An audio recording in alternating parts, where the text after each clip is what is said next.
Right now, 4 astronauts are hurtling toward Earth inside a capsule the size of a large SUV, traveling at nearly 24,000 miles per hour. In just a few hours, they will slam into the atmosphere, and the temperature outside their window will hit 5,000 degrees Fahrenheit. That is hotter than the surface of some stars. And the only thing standing between them and complete incineration is a heat shield that cracked apart the last time it was used. This is Artemis 2. It is the first time humans have traveled to the moon in over 53 years, and the scariest part of the whole mission has not happened yet. So let us talk about what just happened over the last 10 days, what this crew discovered out there, and why the next few hours could change everything about NASA's plans to put boots back on the lunar surface. On April 1, 2026, the Space Launch System rocket lit its engines at Launch Complex 39B, Kennedy Space Center in Florida, generating 8.8 million pounds of thrust. That's more raw power than the legendary Saturn V that sent Apollo astronauts to the moon in the 1960s and the 70s.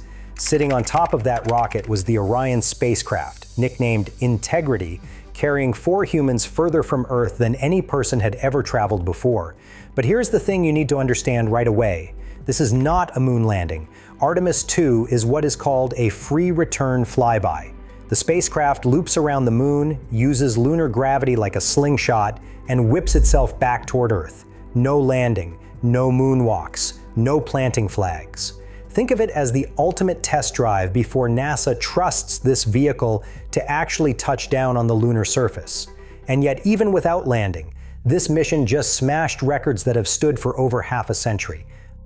Let's talk about this crew, because these 4 people are absolutely worth knowing about. Commander Reed Wiseman is a 50-year-old retired Navy captain who previously spent 165 days aboard the International Space Station. He became the oldest person to travel beyond low Earth orbit and the first to command a lunar mission since Gene Cernan flew Apollo 17 back in December 1972. Wiseman is also a widower and single father of 2. During the lunar flyby, he asked Mission Control to name a newly observed crater Carol after his late wife. He called it the pinnacle of the entire mission. Pilot Victor Glover is a 49-year-old Navy captain and former FA-18 combat pilot with 24 missions under his belt. On Artemis 2, Glover became the first black person to travel to the moon's vicinity, and he manually piloted Orion through its deep space demonstration maneuver. His call sign is Ike, which apparently stands for I Know Everything. Back on Earth, his daughter Maya's celebration dance went absolutely nuclear on social media, racking up nearly 22 million views on TikTok, with brands like Walmart and Spotify jumping into the comments. That video alone might be worth more marketing than NASA's entire social media budget. Mission specialist Christina Koch is a 47-year-old electrical engineer who once spent an entire year stationed at the South Pole in Antarctica. She already held the record for the longest continuous spaceflight by a woman at 328 days aboard the International Space Station. On this mission, she became the first woman in history to leave low Earth orbit. She also participated in the first all-female spacewalks back in 2019. But honestly, what she will probably be remembered for on this specific flight is earning the unofficial title Space Plumber after repeatedly fixing Orion's malfunctioning toilet. More on that disaster in a minute. When reporters asked Koch about the weight of being the first woman to travel to the moon, she responded perfectly. She said she was most excited about the second woman to go. And then there is mission specialist Jeremy Hansen, a 50-year-old Royal Canadian Air Force colonel and CF-18 fighter pilot who just became the first non-American to travel beyond low Earth orbit. This was his first spaceflight, ever. The guy had never been to space before, and his debut mission was a trip around the moon. Hansen grew up on a farm near a tiny town called Ailsa Craig in Ontario, Canada, and his mission patch was designed by an Anishinaabe artist. When the crew broke Apollo 13's distance record, Hansen delivered this from inside the capsule. He said the crew chose that moment to challenge this generation and the next to make sure this record is not long-lived. So what actually happened out there during the 10-day mission? After launch, Orion performed a translunar injection burn about 25 hours in, sending the spacecraft toward the moon. The multi-day coast to lunar distance was supposed to be the quiet part. It was not. On flight day 3, the crew reported a burning smell coming from the toilet area inside the Orion capsule. What followed was a series of waste management problems that included a jammed urine collection fan, a frozen vent line, and persistent odor issues that Christina Koch spent hours troubleshooting. On top of that, the cabin temperature dropped about 10 degrees Fahrenheit below what was intended before Mission Control finally corrected it. Not exactly the glamorous space travel you see in the movies, but all of that was just the warm-up for Flight Day 6, April 6th. That was the day everything changed. At 1:56 in the afternoon Eastern Time, the Orion spacecraft officially surpassed Apollo 13's record of 248,655 miles from Earth, a mark that had stood since April 1970. Artemis 2 kept going, ultimately reaching 252,756 miles from our planet. That's over 4,100 miles further than any human had ever been. And this crew was just getting started. The astronauts then entered a 7-hour observation window where they photographed 30 pre-selected targets on the lunar surface. Among the most significant was the Oriental Basin, a massive impact crater roughly 600 miles wide and about 3.8 billion years old, sitting on the boundary between the near and far sides of the moon. No humans had ever seen this in its entirety before. Commander Wiseman noted that it appeared far more circular than he remembered from training. Hansen described being shocked by the three-dimensionality of the lunar surface, and Glover said some of the crater ridges looked like they had been dusted with chalk, or maybe snow. Then things got really special. At 6:44 in the evening, Orion slipped behind the far side of the moon and entered a 40-minute communications blackout with Earth. During that blackout, the 4 astronauts witnessed something no human had ever seen before: a total solar eclipse from the far side of the moon. They saw the solar corona blazing around the edges of the Earth, Earthshine illuminating the dark lunar terrain below them, and Saturn and Mars aligned in the distance. It was the kind of view that makes you understand why people dedicate their entire careers to getting humans into space. But the moment that apparently caused the biggest reaction back in Houston came when the crew spotted live meteoroid impact flashes on the darkened lunar surface using nothing but their own eyes. NASA reported that scientists in Mission Control let out audible screams of delight when the crew radioed the observation. These tiny flashes happen when micrometeorites slam into the moon at tens of thousands of miles per hour, and while cameras have captured them before, having human eyes confirm them in real time was a first. Koch's first words when the communications link was restored after the blackout were simple. She said, "It is so great to hear from Earth again." The crew also captured stunning photographs that are already being compared to some of the most iconic images in spaceflight history. Their Earthrise photograph, showing our planet emerging over the lunar horizon, was a deliberate homage to the famous Apollo 8 image from December 1968. At closest approach, Orion passed roughly 4,067 miles above the far side of the moon, traveling at over 60,000 miles per hour relative to Earth. Now, beyond the sightseeing, there is serious science happening inside this spacecraft. The Avatar experiment developed by Harvard's Weiss Institute uses tiny organ-on-chip devices about the size of a thumb drive, containing bone marrow grown from each astronaut's own cells. These chips are measuring, in real time, how deep space radiation and microgravity affect human tissue. That is an unprecedented biomedical capability that could reshape how we prepare astronauts for longer missions to places like Mars. The spacecraft's laser communication system transmitted data at up to 260 megabits per second from 240,000 miles away. For context, that is fast enough for 4K video streaming from the moon. Apollo astronauts communicated via radio and physically carried exposed film rolls home in their capsule. The contrast is staggering. Orion's optical navigation system uses cameras to analyze star fields and celestial bodies for autonomous position fixing, meaning the spacecraft can figure out where it is without any help from ground controllers on Earth. NASA considers this critical for future Mars missions where communication delays can exceed 20 minutes each way. If you are enjoying this breakdown of the Artemis 2 mission, hit subscribe. We cover space and science like this every week. Now let us talk about the part that has everyone holding their breath tonight. The AV coat heat shield on the bottom of Orion is the single most important piece of hardware on this entire spacecraft during re-entry. And it has a problem.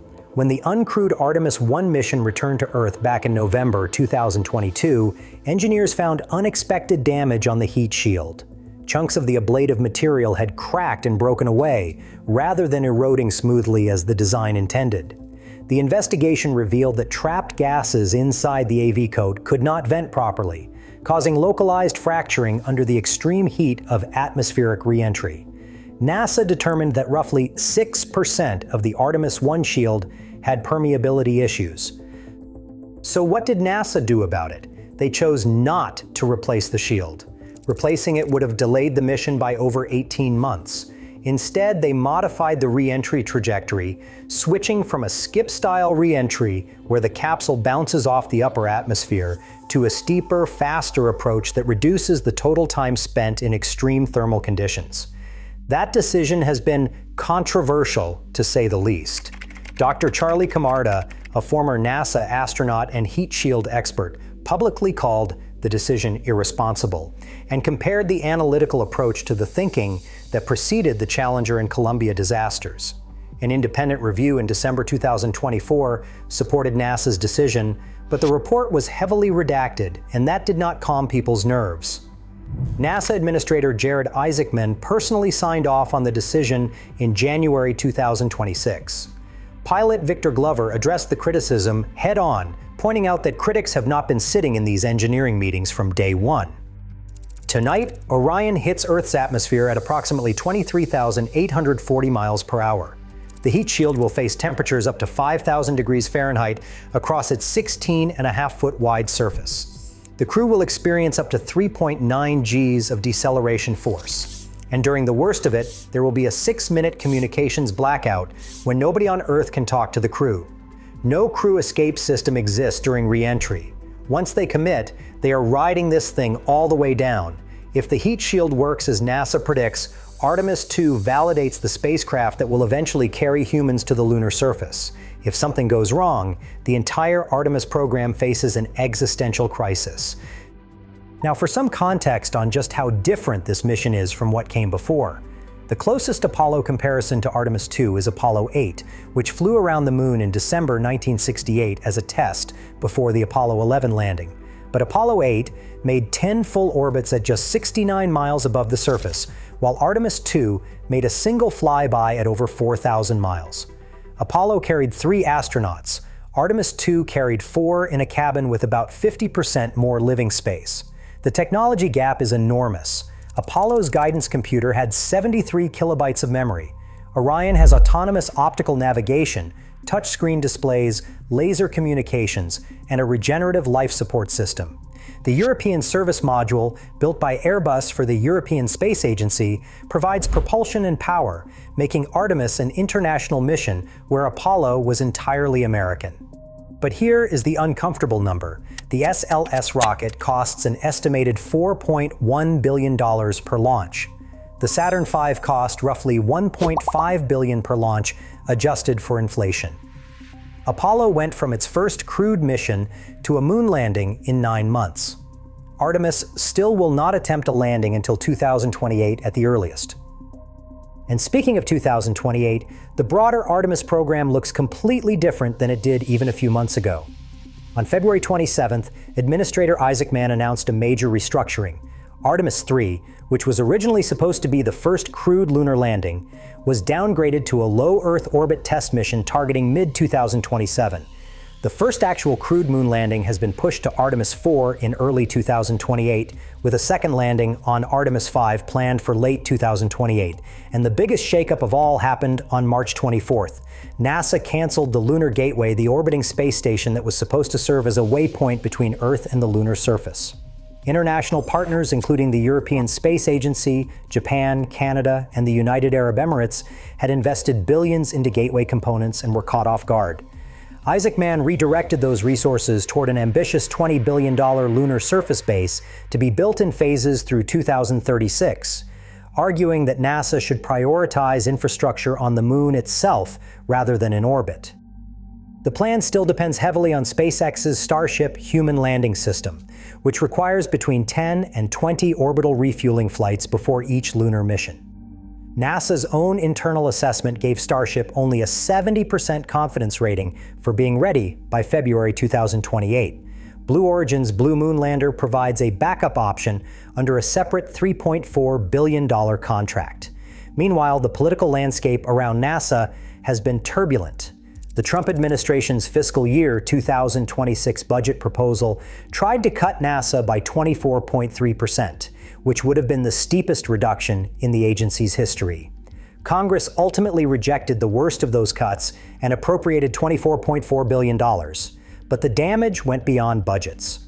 Government efficiency reviews led to the termination of $420 million in contracts, including STEM outreach programs and grants serving Indigenous students and minority physics organizations. Nearly 4,000 NASA employees, roughly 20% of the entire workforce, departed through buyouts and early retirement offers. The total cost of the Artemis program from 2012 through 2025 has reached approximately $93 billion, according to NASA's own Inspector General. But here's what gives you hope. The American public showed up for this mission in a way that nobody expected. Over 18 million television viewers watched the April 1st launch across broadcast and cable networks. More than 10 million peak concurrent viewers watched the live stream online, making this NASA's most watched launch ever. NASA's YouTube channel alone hit nearly 4 million simultaneous viewers. And on TikTok, the Artemis hashtag has pulled in 2.7 billion views and counting. The mission's most viral moment came during a presidential phone call to the crew. When the conversation veered into topics about Wayne Gretzky and the Canadian Prime Minister, the 4 astronauts responded with pointed silence. The clip rocketed around the internet within hours, with social media users praising the crew's restraint. Someone commented that this is what integrity looks like, referencing the spacecraft's very name. So where does this leave us? Artemis 2 has accomplished nearly everything it was designed to do. The SLS rocket and Orion spacecraft performed their first crewed deep space flight. 4 astronauts broke distance records, tested critical systems, ran groundbreaking medical experiments, and made observations of the lunar surface that no human had made before. This crew, spanning gender, race, and nationality, broadened who gets to explore beyond our planet. And the world watched in numbers that have not been seen for a space mission in decades. But everything comes down to the next few hours. If that heat shield holds tonight when Orion punches through the atmosphere off the coast of San Diego, then NASA has a proven spacecraft ready to carry humans back to the moon for the first time since 1972. If it does not hold, every timeline, every budget, every promise NASA has made gets thrown into question. The moon is closer tonight than it has been in over half a century. Whether we actually get back there depends on what happens between now and splashdown.